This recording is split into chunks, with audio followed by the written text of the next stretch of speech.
So I don't know what you did, but there's nobody else here. So it must be that karma or something. But I wanted to pretend that this place is packed. And we try to simulate the real thing. That's why we're in this class, I told you last time. So I want us to start. Let's go one by one. We will introduce like last time. So I think the two of you will introduce each other, and then just as we practiced last week, introduce. And the main thing today is for you to feel the energy of your own presentation. There's nothing to be afraid of.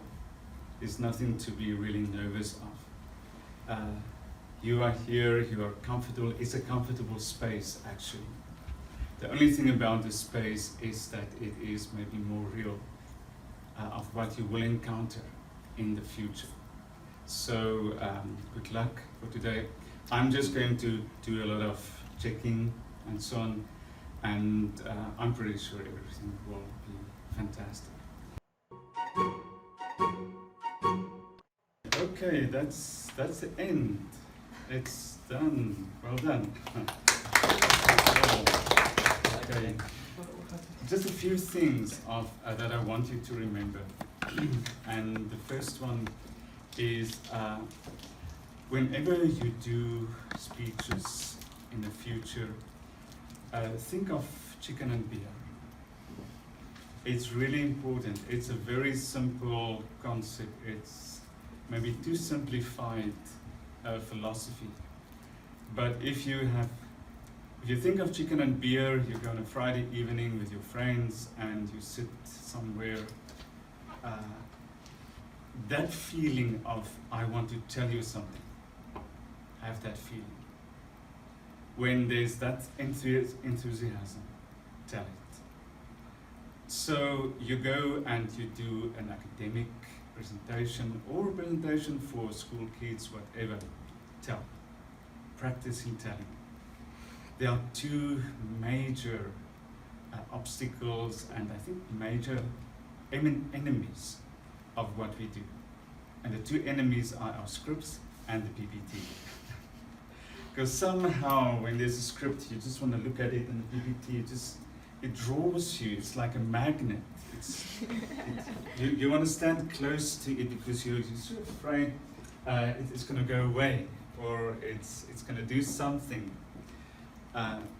So my final advice to you is get detached from anything that will be an obstacle to your communication. So you have it there, but it's yours. You have your script there, it's yours. Do with it what you want. Don't let your script or the PPT rule you. That's very important. It's your speech. Don't let it get in the way. The moment you do that, I've seen with a few of you, the moment you step just outside the bounds where the PPT could grab you, there was this freedom. Oh my goodness, you start speaking and you relaxed. Am I right? It's a sort of relaxation. The next one is use your eyes. Use your eyes. Lock people. When we spoke about this proximity here, come closer. People are not going to bite you, so come closer and make eye contact. These are things that we don't do naturally when we have a situation where there are many people. But it is actually a natural thing that we do with chicken and beer. You will never tell chicken and beer a story by looking up there and looking at the notes. Listen, guys, I've got this fantastic story I want to tell you. It happened this week, and it's fantastic. If you do that kind of thing, it will be very unnatural. You love people. You make mistakes. That's fine. Make mistakes. But your communication with people, that's really the thing that's going to make the difference. You all did really well. You all had a very good command of the structure of a speech. Monroe, I think you know Monroe. Use Monroe. Don't let Monroe use you. Use it any way that you can fit it into your structure. It's a logical structure, okay? It's a way of thinking, it's the way that your brain works. Okay? So I'm very happy with that. What I think that you need to work on is PPT.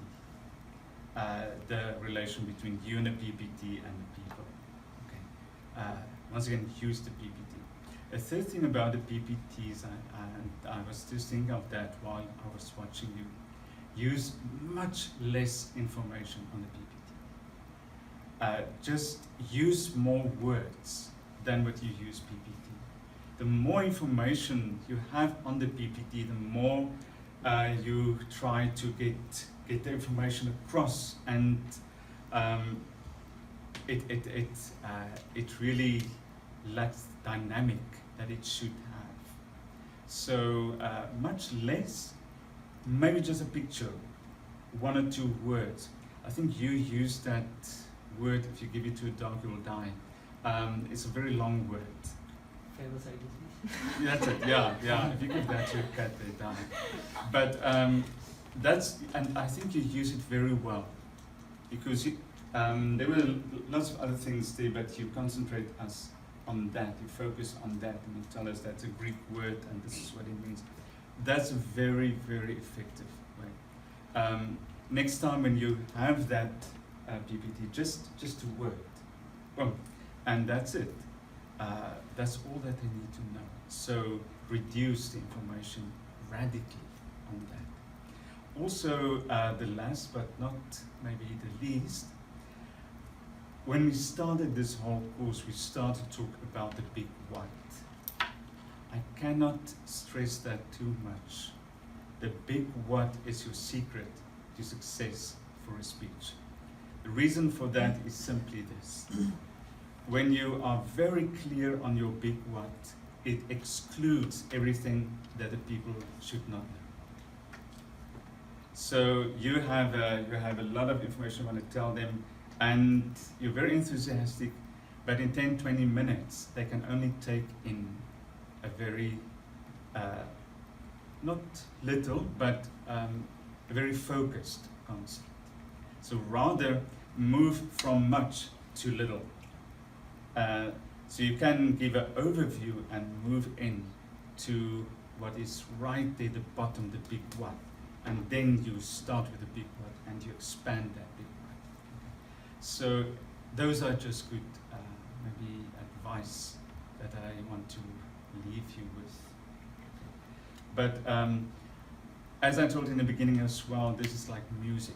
You have to practice. Now you got the theory, now you get to the piano, and now you practice. And every time that you do a speech, evaluate yourself. Watch the video of that. Evaluate yourself. Get somebody in that can tell you exactly what they thought of it. You don't have to follow their advice meticulously, but let them evaluate you. And that's always, it's horrible, but it works. So those are my final account, my final moments. Anything you want to say? Anything that you want to add to that? Thank you. It's my pleasure. This was a really nice class. I really enjoyed Wednesdays, such a good energy, vibrant, and we even got pools and sweeties and all of that.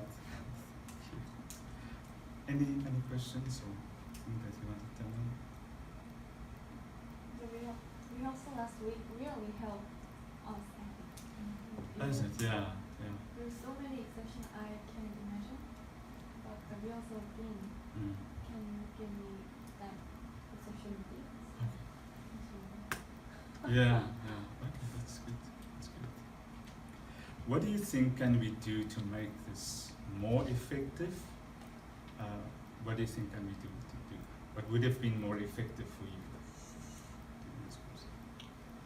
Practicing. Practical thing. I mean, practice the Practice. presentation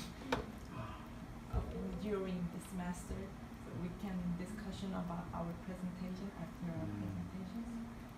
Maybe then it's easy to change our way to make the presentation. I think that's a very good thing. You have to evaluate yourselves and your friends. They're gonna hate you for that. That's always good. Why? You get good feedback. I mean, we had to do that. That was many years ago. And I had fantastic speeches. Every time after a class, before a class was "This is good. This is it." After class, it's nothing left. Nothing. We had a professor that really could rip your whole speech in tatters. I remember my very first, and I thought this was good. I only thought that once. Afterwards, there was nothing left. But it helped. It helped. It's a good thing. How about debating us, dividing people, and Mm. then are your pros and cons? That's a good debating? idea. It's a good idea to get ideas flowing, and debating is speech. Debating is in a very tangible way. It is public speaking. I had a student yesterday. Now at the beginning of the semester, they have to write a sort of a biography in book form. And in his biography, he said, "I want to be president." So yesterday I had an interview with, I've interviewed all my students. So yesterday I said, "So you want to be president?" "Yes." He said, "I'm going to be president." I said, "Well, I'm very glad to teach president, future president, which it can happen. This guy really, I mean, in the first 6 months of his freshman year, he's on all of the council, every council, and he has that leadership abilities. He will end up somewhere in parliament. I don't know if he will be president. He will end up somewhere important. But even for him, if you want to be a politician, if you want to be any kind of administrator, or just bring your point across in a debate situation, you have to think on your feet. And you have to think very, very logically. And this is where you are going to need Mr. Monroe, especially to convince him. So remember those 5 points. Anything else? Thank you. But don't practice presentation during the semester. Maybe students will hate it. You're doing well. Yeah. I can see in 10 years all of you somewhere really dynamic careers and so on.